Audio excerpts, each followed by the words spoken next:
नमस्कार, प्रणाम, कैसे हैं आप सब। स्वागत है आप सभी को मेरे नई वीडियो में। और आप सभी के बीच एक नया टॉपिक लेके आया हूं, जो कि आप लोगों को पता होगा कि बिहार विधानसभा चुनाव जो है पिक पे आ चुका है और बस कुछ ही दिनों के बाद पहले चरण का वोटिंग भी चालू है। और इन सभी चीज़ों के बीच जो है सो बहुत ही इंटरेस्टिंग चीज़ों इस चुनाव में हो रहा है, जो आप लोगों को पता होगा। छपरा विधानसभा से जो है सो इस बार खेसारीलाल यादव जी जो है सो आरजेडी के टिकट पर खड़े हैं। और ये एक विधानसभा ऐसा एक विधानसभा बन चुका है बिहार के अंदर है, पूरा बिहार का राजनीति के एक अलग ही लेवल पे लेके चला गया ये सीट। और इस सीट के कारण हम किसी पार्टी को पर्टिकुलर सपोर्ट नहीं कर रहे हैं, बस जो बात है उस बात को हम रखने हैं, पब्लिक के बीच में आए हैं। और इस बात को आप पर्सनल लेवल पर मत लीजिएगा और किसी पार्टी के बेस पे हम नहीं बात कर रहे हैं, एक न्यूट्रल होकर बात कर रहे हैं, आम जनता होकर। तो आप लोगों से एक चीज़ पूछना चाहूँगा कि जब से खेसारीलाल यादव जी जो है सो छपरा विधानसभा से चुनाव का जो है सो तैयारी किए हैं, तो सबसे पहले बीजेपी वाले जो है सो सम्राट चौधरी को वहाँ भेजा। सम्राट चौधरी से जो है सो जब बात नहीं जमा, उसने जो है सो कुछ अभद्र टिप्पणियाँ खेसारीलाल यादव जी के ऊपर किया, जैसे नचनिया बजनिया वाली शब्द। और ये शब्द इतना ज़्यादा उनके ऊपर खुद भारी पड़ गया कि उसको जो है सो बाद में पीछे हटना पड़ा। और इस सब बयानों के बाद जो है सो इसमें कूदते हैं रवि किशन, इसके बाद आते हैं दिनेश लाल यादव जी, निरहुआ जिसको जानते हैं आप लोग, इसके बाद लास्ट में आते हैं पवन सिंह जी। तो इस तमाम मुद्दे पे आज बात करेंगे कि एक अकेला खेसारीलाल यादव वो शख्सियत है कि इस बिहार विधानसभा चुनाव का माहौल ही बदल दिया और एक अलग ही लेवल पे लेके चला गया। आप लोगों को बता दें कि खेसारीलाल यादव जी को हराने के लिए इस बार एनडीए ने, जो बीजेपी की पार्टी है, एनडीए ने उस हद तक चले गए जिस हद तक का कल्पना भी नहीं किए होंगे छपरा के लोग।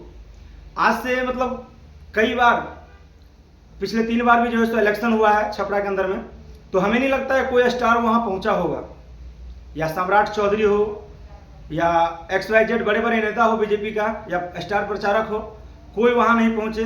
क्योंकि वहाँ जब तक खेसारीलाल यादव जी नहीं थे तो एक इजी सीट था, बीजेपी उसे इजी से निकाल लेता था। जब से खेसारीलाल यादव जी वहाँ पे गए हैं, वहाँ पे अपना प्रचार प्रसार करना चालू किए हैं, इन सब चीज़ों के बाद जो है सो बीजेपी वालों को एक बुखलाहट सा आ गया।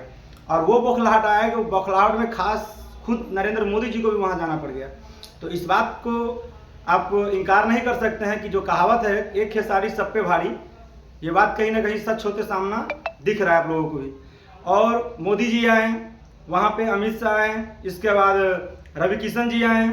आप लोगों को पता होगा कि हाल ही फिलहाल में रवि किशन का एक कंट्रोवर्सी बहुत ज़्यादा वायरल हो रहा है, जो कि खास करके खेसारीलाल यादव जी के रिलेटिव ही है, जो कि कुछ दिन पहले आए थे, जो अभद्र भाषा जो और भी चीज़ें जो रवि किशन बात किए थे यादव के ऊपर।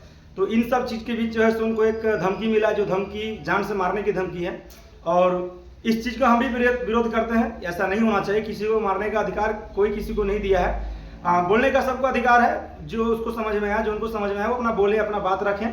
बाकी जनता समझदार है, वो अपना जो उनको समझ में आएगा वो करेंगे ही, जिसको वोट देना वो देंगे ही, उससे तो कोई रोक नहीं सकता। चाहे नरेंद्र मोदी जी आ जाए, चाहे रवि किशन जी आ जाए या पवन सिंह आ जाए, उससे कोई फर्क नहीं पड़ने वाला। हालांकि इस दौरान बिहार चुनाव में जो है योगी जी भी आए, जो माननीय योगी आदित्यनाथ है, यूपी का प्रेजेंट टाइम में सीएम, वो भी आए, वो भी अपना प्रचार प्रसार किए अपना पार्टी का, बीजेपी का। लेकिन इन सब चीज़ों को जो है सो मद्देनजर रखते हुए देखा जाए तो कहीं ना कहीं बीजेपी के अंदर एक दहशत तो है कि हो सकता है खेसारी के लेके सिर्फ एक खेसारी जो जिस सीट से लड़ रहे हैं छपरा विधानसभा से, बात एक उसी सीट का नहीं है, आसपास के कई सीट जो है ना, हो सकता है खेसारी लेके उड़ जाएंगे, जहाँ तक मुझे लग रहा है। क्योंकि आज से कुछ दिन पहले जब काराकाट लोकसभा चुनाव हुआ था, वहाँ पे एक पवन सिंह के चक्कर में कई सारा सीट बीजेपी का नुकसान हुआ था, जो इस चीज़ का आगाज बीजेपी को पहले से हो चुका था। खेसारीलाल यादव कोई आम इंसान नहीं है अभी के डेट में। खेसारीलाल वो शख्सियत है कि जहाँ खड़ा हो जाता है वहाँ लाखों नहीं करोड़ों का भीड़ लग जाता है, और यही चीज़ उन सबको सता दिया। और देखिए वहाँ नरेंद्र मोदी जी भी खुद आए, रवि किशन आए, निरहुआ आए, इसके बाद जो है सो और तमाम नेता जो है सो वहाँ आए। लास्ट में सब एक कैच लगा रहा था, पवन सिंह भी जा सकता है, और लास्ट में पवन सिंह भी वहाँ रैली की है। और सबसे दिलचस्प बात यह है कि जिस दिन पवन सिंह जी वहाँ रैली किया, उसी दिन जी अखिलेश यादव भी खेसारी जी के सपोर्ट में आए थे वहाँ पे छपरा में, और बहुत धमगज्जर रैली हुआ। बहुत पब्लिक जो था एक उमड़ा हुआ भीड़ था, उसको कोई गिनती हमें तो लगता है 5-7 लाख पब्लिक से कम नहीं था, और बहुत अच्छा ये रैली हुआ। बाकी आप लोगों को जो है सो एक चीज़ और बताना है कि देखिए, किसी का सबसे बड़ी चीज़ है ना बीजेपी के अंदर में, एक ही चीज़ उसका हथियार बन चुका है, जंगल राज, जंगल राज, जंगल राज।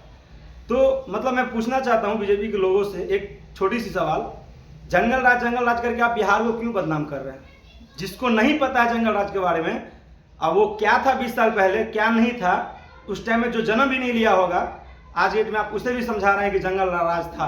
तो कहीं ना कहीं आप बिहार का नाम बदनाम कर रहे हैं, बिहार का छवि बदनाम कर रहे हैं। आज 20 साल से जो नीतीश कुमार का सरकार है, एनडीए का सरकार है, बीजेपी का सरकार है, तो इस 20 साल में क्या ऐसा मतलब सुधार ला दिए हैं जो कि आप स्वर्ग राज बना दिए बिहार को?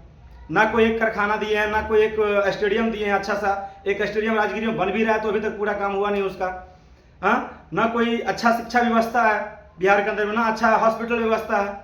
कहीं भी हॉस्पिटल, सरकारी हॉस्पिटल में चलिए तो जो बड़े बड़े सरकारी हॉस्पिटल का जो डॉक्टर्स है उसका खुद का क्लिनिक होता है, वो सरकारी हॉस्पिटल में कम टाइम देता है और प्राइवेट क्लिनिक में ज़्यादा टाइम देता है, क्योंकि वहाँ उसे फीस मिलता है और सरकारी तनख्वाह भी यहाँ मिलता है। तो इन सब चीज़ों पे आप बात नहीं कीजिएगा, आप सिर्फ बात कीजिएगा राम मंदिर पे, धर्म पे।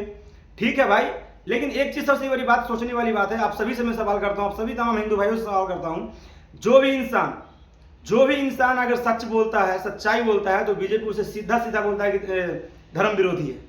किस एंगल से आप बता देते हैं कि धर्म विरोधी है? आप किसी के अंदर चीर के देखते हैं किसके अंदर क्या है नहीं है? तो ये चीज़ सबसे बड़ा कमी है इनका। और बाकी इलेक्शन बहुत करीब है, आने वाला समय में जनता समझदार है, जवाब देगा। और उम्मीद करते हैं कि आप लोग जो है सोच समझ के अपना सरकार चुनिएगा, क्योंकि बात 5 साल का और भविष्य का है।